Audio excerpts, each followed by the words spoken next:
As Keystone Wilds continues to rapidly expand, we learn more and more about the animals who already call the zoo home.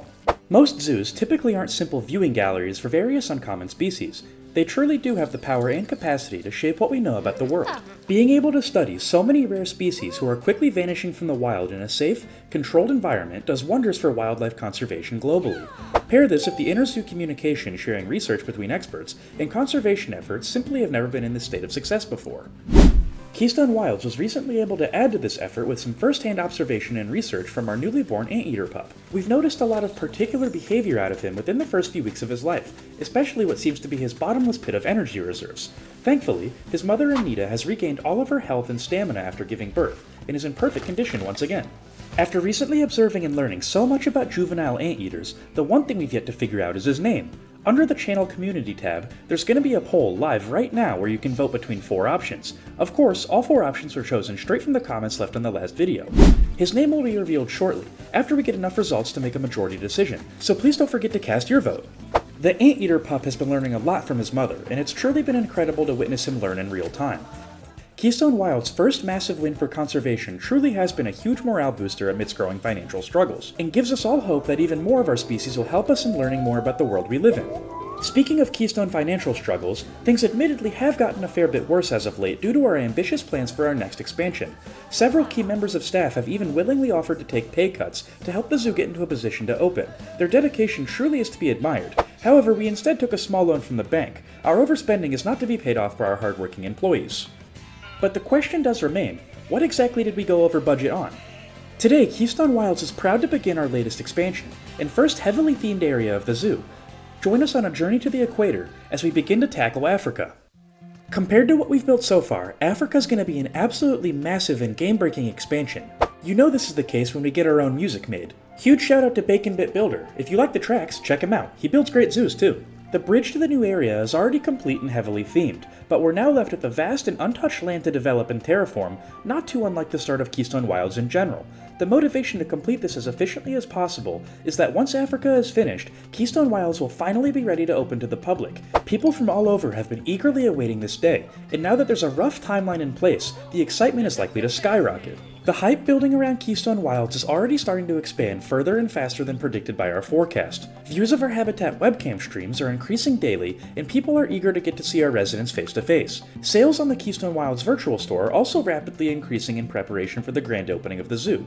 Matter of fact, our most recent addition to the inventory is about to sell out fast. The stickers have proven to be especially popular so far, as the store updates with the release of every single episode starring the animal of the week. This makes them really fun and viable to collect.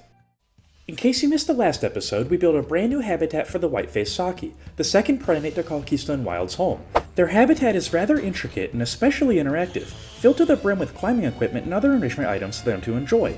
It features indoor as well as outdoor viewing, giving the monkeys 2 separate environments to explore. The latest research on the white-faced Saki actually has some conflicting information on their breeding habits, as despite recent studies, biologists are unable to determine if the monkeys are polygamous or monogamous. In summary, a polygamous species will take multiple mates, and a monogamous species will typically only mate with one. This research is crucial to understand, as other zoos attempting to breed white-faced Sakis on their own could be going about it completely wrong and wasting resources if their specific breeding habits aren't widely known to the public.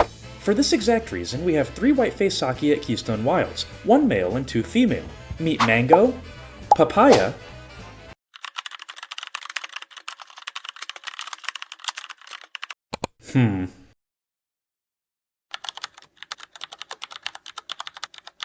and Guava. All 3 of the monkeys were rather timid upon entering the habitat for the first time, and truthfully, some tweaks were made on our end to make sure the enclosure was more comfortable for them. This seemed to work rather well, as they now spend a considerable amount of time outside, which before they absolutely refused to do. So far, the trio has yet to show any signs of breeding behavior, which is to be expected, as ultimately, they're still in the adjustment period of the zoo. Once they grow a little bit more confident and are used to their new home, hopefully we'll be able to research the monkeys' breeding habits in an effort to help and inform others. Just because the white-faced Saki isn't currently endangered, or even near threatened according to the IUCN, with the expanse of the South American lumber industry, this information could prove crucial to learn sooner than later. Interestingly enough, Saki Outpost is the very last habitat before the new African expansion, and acts sort of as a soft barrier between the lush entrance of the zoo and what's likely to be a more arid-feeling pavilion. As mentioned before, unfortunately our financial situation is nearly at an all-time low and the resources that we're taking from Keystone Park are starting to negatively affect our sister zoo, so we're easing back on support requests. This unfortunately came right at the start of our biggest expansion yet, so we're forced to get creative. After Bear, our male giant anteater, left the zoo and returned to Keystone Park, we were suddenly left with an abundance of live insects, far too many for Anita and her pup to eat alone. A male anteater can eat up to 30,000 insects in a given day after all. We simply couldn't afford to let this inventory go to waste, so instead, we decided to change course and break grounds on a new habitat inside of Africa a bit earlier than projected. Luckily, there's a species not too unlike the anteaters we've gotten so used to, and are in a much better standing in terms of their conservation. Using everything we've learned so far, I think it's time we can start Africa off strong. If you'd like to further support the construction of Keystone Wilds and our latest expansions, then please do consider becoming a member of Club Keystone. The link is in the description below. Not only will you receive early access to all videos, but you'll also get your name forever on the wall of donors. Thanks to all of our current members for your endless support. We truly couldn't do this without you. If you enjoyed today's video and the continuation of our latest adventure, please consider subscribing. Don't forget to like the video and leave a comment as well. By engaging with the video in any way, you're telling YouTube to push the video towards more people. The channel growth lately has been absolutely outstanding, and we're getting so close to 10,000 subscribers. We should hit it by the end of September. Keystone Wilds has so many exciting builds and plans coming up. You really aren't going to want to miss it. With an unknown wild population and a least concern rating according to the IUCN, the Aardvark certainly is a bizarre creature. It makes sense as to why their population in the wild is unknown. They take up a huge amount of space in Africa, which is already a large continent. Thankfully for us, this doesn't translate to their habitat requirements, only needing a moderate amount of space. Very similar to the anteaters, Aardvark are also solitary animals, with the exception of a mother and her cub. One important thing to note on this page, Aardvark are shy animals, meaning they're going to need a lot of space to hide. As mentioned before, a large majority of an Aardvark's diet are live insects, and luckily we have plenty. They're not particularly intelligent animals, however they do require a fair bit of habitat enrichment, so we'll be sure to add that as well. Surprisingly, they do share cohabitation standards with the meerkat, however we're not going to be adding them into the habitat today. Spoiler alert for later in Africa, but meerkats will certainly be making an appearance, but not for a while. By far, the most challenging aspect of the Africa build is going to be to differentiate it from the rather lush entrance of Keystone Wilds. Not all of Africa's desert, and trust me, we'll get to the Congo in due time, but for now we're going to be focusing on the more arid aspects. This aardvark habitat is going to be relatively grounded, coming in with a backstage all the way over here, an indoor viewing portion for the guests that's going to include an exhibit animal, and connecting the two is the main outdoor yard. Typically I like to put everything I have into the entrance habitats to make an incredible first impression, however what we have planned for Africa realistically is going to be impossible to top, so let's start basic this time. You could argue tackling any aspect of this build first, however I personally think it makes the most sense to start with the most detailed area, which is likely going to be the burrow. Aside from the aardvark itself, the exhibit animal is going to be the most important piece of this build. Luckily these things pretty much come pre-detailed, so this is really easy.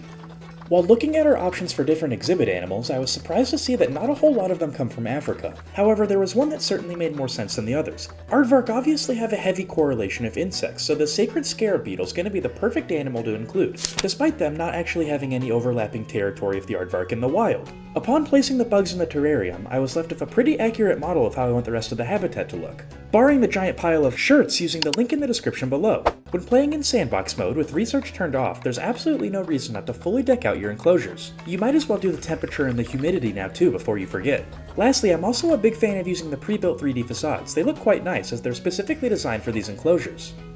Now this actually looks pretty nice, and funny enough is relatively similar to how I want the actual habitat to look, so it's good that we did this first. According to the Zoopedia, aardvark are pretty poor climbers, so using elevation and putting the guests on a higher plane is going to make the habitat a lot more realistic. It should give an unimpeded view of the animal. Since the habitat is on low ground and the aardvark won't be able to climb out, we don't have to make the fence by the guests very tall, so effectively they can just look down into the pit and see the animal without a fence in their face. After some basic preliminary shaping, I decided to start working on the burrow again, and if you don't have the aquatic pack, good luck trying to replicate this because we're using 95% faux rocks in this habitat. Luckily the faux rocks come in some pretty helpful shapes when trying to make buildings. I especially like these big flat ones. I'm placing glass opposite the scarab enclosure because this is going to be the aardvark's indoor viewing. They're obviously not the biggest animals around, so we're going to have to build up a small plaster floor and figure out a way for the aardvark to actually get up here though. I'm pretty sure even for an animal described as a poor climber, they should be able to scale this plaster ramp pretty easily. Just in case though, let's blend it in just a little bit more. I'm trying to build this up in an Adobe style, which means we're going to be using a lot of plaster and minimal details on the outside. The faux rocks are going to cover a majority of the building, making it look a lot more detailed than it actually is. Plaster isn't exactly soft, but it's also not the most formidable building material in the game, so we're going to be lining the bottom of the entire structure of some painted bricks. Color-wise, they blend in almost seamlessly, and this is mainly in there to break up the mundane texture of the plaster, but don't worry, we have a plan for that on the top as well. The back chamber of the building that we're making now likely won't even be used in the end product. However, it makes the shaping a lot more realistic, which is going to help us with details along the way. Whenever building for realism, getting the basic shaping down is absolutely critical as your first step. If you mess up the foundation of a build, the odds are if you ever want to make a change, it's going to be really difficult to actually implement. Eventually though, with enough foundational work, including some plaster on the inside, as well as a really creative use of these tree roots recolored, we were able to get the interior part of the habitat pretty well detailed for this phase of the build. I especially like how we used the plaster to make it appear as that there's two separate scarab beetle enclosures instead of just one huge one. Definitely a great start, but we also clearly have a long way to go. I think we should do some shaping on the front of the habitat just to get a better visual of how the habitat's going to look in the end. Typically the draw of my enclosures is on the inside of the habitat, but in this case it's going to be the outside fence. I want to make it really highly detailed. The structure of the barrier, on the contrary, is going to be relatively basic, using only 3 pieces, some bamboo, plaster, and a wood trim on the bottom. The reason I like to use plaster so much is because it pairs really well with the moss decal pieces recolored from the Europe pack. If you color it the exact same hue as the plaster itself, the detail is really seamless and it looks incredible. You can do the exact same thing with the grunge pieces. These are a little bit darker and just offer that slight color variation that makes a detail pop. Lastly, a lot of buildings in Africa are going to have a damaged undertone with exposed brick. Obviously this is all fake, but it makes it look that much more detailed. No matter how good a fence looks though, if you don't blend it into the environment correctly, it's not going to look good at all, so using some faux rocks to blend it into the actual building itself, I think we did quite a good job. On top of the connective faux rocks, I even placed some mulch so we can later come in here with some plants. This was a lot of fun because I hadn't built for Africa in some time. Now that the front of the habitat is looking pretty much exactly how I envisioned it, we need to start working on the back and get the rest of the shaping built. If you can visualize where the backstage is going to go, I think it makes a lot of sense to start with this, as the other fences on the outside of the habitat are going to connect here. The actual build was nothing special at all, just a simple layer of plaster with some metal walls on the inside, both materials that we've used frequently so far in Keystone Wilds. It looks especially good as a backdrop in the habitat in my opinion. Just like we did on the inside of the burrow, for the perimeter fences I used the aquatic faux rocks tree roots recolored, rotated them 90 degrees, and used them to completely line the perimeter of the habitat. And now that we know exactly how much space we have to work with, the rest is going to go a lot quicker. I went ahead and doubled up on the layers of the exterior wall, connecting everything with the fine layer of mulch. Now we can go crazy with some foliage and really make the details explode. What I believe is going to be by far the hardest part about detailing Africa is going to be the foliage, because we have to make it look entirely different from the entrance of Keystone Wilds, but also make it lush and detailed in its own. To do this, we're going to have to utilize a wide variety of new plants that aren't seen anywhere else in the zoo, as this is a completely new environment. A perfect way to illustrate this is by using blackthorn bushes and din grass instead of the standard buffalo grass that we use elsewhere in the zoo. Using drier variants of familiar plants makes the build feel infinitely more arid, which is precisely the effect that we're going for. Pair this with some sand instead of the standard soil, and the build's starting to turn out. I do want to give the aardvark a bit of lush terrain in the habitat, but it's going to be pretty few and far between. With the skeletal work all laid out, I think we can finally tackle the middle. To start, I wanted to place an actual burrow in the habitat. There's a web camera down here, so guests will be able to see him even if he decides to go down for a nap. After emerging from the burrow, they can then use their termite mound to eat. This is a really fun enrichment piece with some cool animations. With the main details set in stone, I then decided to use some grasses and rocks to detail everything up around them. Working from the outside in makes detailing foliage a lot more manageable in my opinion. I merged a lot of dry red oak grass with the faux rocks that are blended heavily into the ground. This made this area of the habitat in particular look really arid, which is exactly what I was going for. On the contrary, since green spaces in this habitat are very few and far between, I went a little bit overboard with the din grass in these areas in particular. This is to make them really pop and stand out amongst the rest of the habitat. To blend the lush into the arid, I used some regular dry din grass to make it all possible. Without this little buffer system in between the two areas of the habitat, it wouldn't look as good. The last subsection of the aardvark enclosure is this area all the way on the left in between the two backstages. It has a lot of rocks and almost no foliage at all. Overall, a job quite well done. I really like the arid look of this enclosure. If you saw a picture of this without context, I highly doubt you'd think it was from Keystone Wilds, which was exactly the point we were going for. While the bulk of the habitat's done, we still have several details I'd like to add before actually finishing, so let's start then. Obviously I stand by our foliage work. I think we did an excellent job. However, if there's one aspect of this habitat that I don't really like right now, it's the facades of the buildings. They look really plain. Part of this is by design, however we can go a step further. That would be by using decals from the Europe pack. Notice how they make the bridge look a lot more run down and worn than it actually is. Just like we did at the exterior fence, I'm trying to layer in brick decals in between the rock and the plaster. This makes it appear damaged. By utilizing other damaged decals and coloring them the exact same shade as the actual plaster facade, we can make different forms of damage that are a little bit less severe. Grunge and moss decals are absolutely critical in breaking up plain textures. Plaster's a prime example of this. I honestly couldn't do this build without these. If you're a visual learner like myself, simply compare the completed project to a build that we haven't started detailing yet. It truly is a night and day difference and only takes a few minutes. Much better, but now we have an entire interior to do. Thankfully the shape is just a simple rectangle, so this should be pretty quick and easy. Starting off, I made a very simple bed using the two materials that we have in the game, some leaves and hay. Afterwards, I made a really basic fence out of some simple mesh and wood parts to hold the aardvarks back just in case the keepers ever need to retain them while cleaning the habitat. Even for a backstage piece, it looked rather plain, so I decided to detail it up with a pattern using the exact same materials as we made the skeleton with. I also decided to put their water pipe back here so they can always be hydrated even when the keepers are cleaning the habitat and they're locked back here. I noticed the ceiling looked a bit plain, and whenever I find this in a backstage, I always like to run an AC duct through here. It gives it a much more industrial feeling. Not bad at all, I really like this. It's not one of my favorite backstages in Keystone Wilds, but it gets the job done effectively, which is exactly what you want a backstage to be able to do.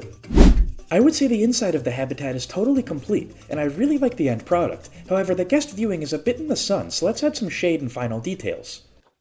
To give this build some more character, and admittedly because I thought it looked cool, I decided to connect the two buildings that we've already made with some rope. One of the most difficult things you can possibly do in Planet Zoo is try and move something on two axes. Despite it being a little bit more challenging than I liked, we were successful in giving the build a lot of character, because we can throw some additional details on the rope.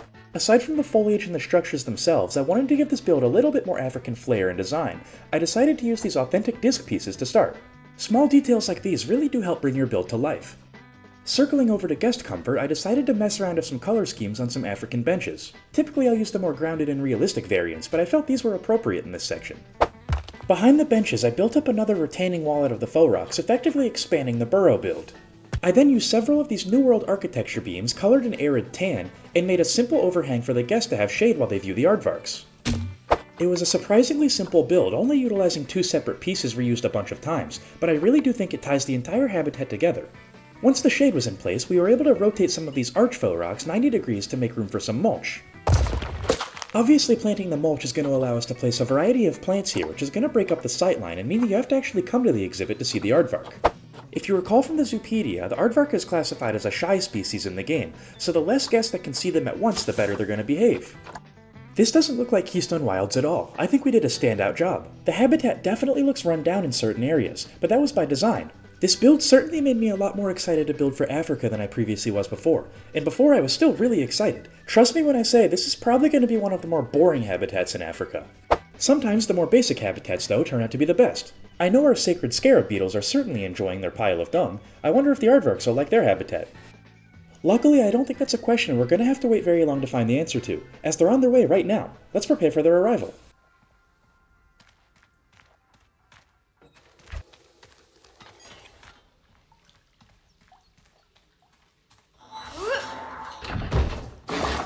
Certainly a bizarre-looking creature, but we're happy to have her on our roster nonetheless. Welcome to the zoo! And of course, like usual, if you have any name suggestions for our female aardvark, leave them in the comments below.